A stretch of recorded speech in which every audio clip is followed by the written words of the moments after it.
साहित्यिक सचेतना समूह के सभी आदरणीय सदस्यों को शारदा कनोरिया का प्रणाम।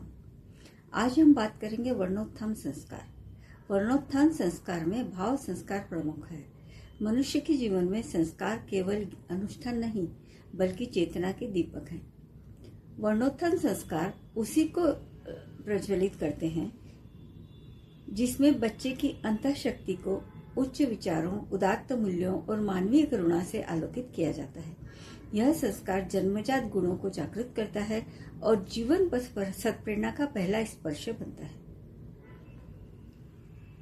वर्णोत्थान संस्कार का मूल केंद्र भावों का स्थान है। बच्चा जैसा सोचता है वैसा बनता है। इसीलिए इस संस्कार में उसे बाहरी शिक्षा से अधिक अंतर्मन की शिक्षा दी जाती है। दया, सत्य, करुणा, स्नेह, विनम्रता और सह अस्तित्व की भावना उसके भीतर सहज रूप से विकसित होती है। शास्त्र कहते हैं, मन भावनाम कर्ता, अर्थात मन ही भावों का निर्माता है। और जब मन शुभ भावों से निर्मित हो जाए तो जीवन स्वयं उज्जवल हो जाता है।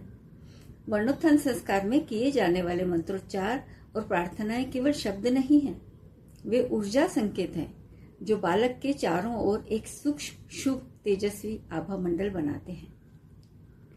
माता पिता की गोद में बैठा शिशु इन दिव्य कंपनों को सुनता है तो उसका अंतर्मन शांत, स्थित और ग्रहणशील बनता है। यह वही आधार है जहां से आगे चलकर उसका चरित्र निर्माण और व्यवहार विकसित होते हैं।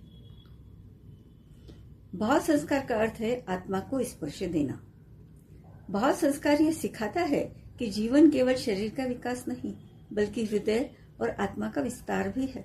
जब बच्चा यह समझकर बड़ा होता है कि सभी प्राणी एक ही चेतना के अंश हैं तो वह न किसी को चोट पहुंचाता है और न स्वयं किसी बुराई की ओर आकर्षित होता है। यह संस्कार बच्चे में यह दृढ़ संकल्प भरता है कि श्रेष्ठता जन्म से नहीं आचरण से आती है और आचरण का आधार सद्भावना है। बच्चे का परिवार पहला गुरुकुल है। वर्णोत्थान संस्कार केवल एक दिन का अनुष्ठान नहीं है, यह एक जीवन भर का प्रशिक्षण है। माता पिता, दादा दादी, परिवारजन सभी मिलकर इस संस्कार को दैनिक व्यवहार में डालते हैं। उनके शब्द, उनके निर्णय, उनकी अपनी सम्मान बच्चे के मन पर अनकही छाप छोड़ते हैं। इस प्रकार घर स्वयं एक आध्यात्मिक विद्यालय बन जाता है।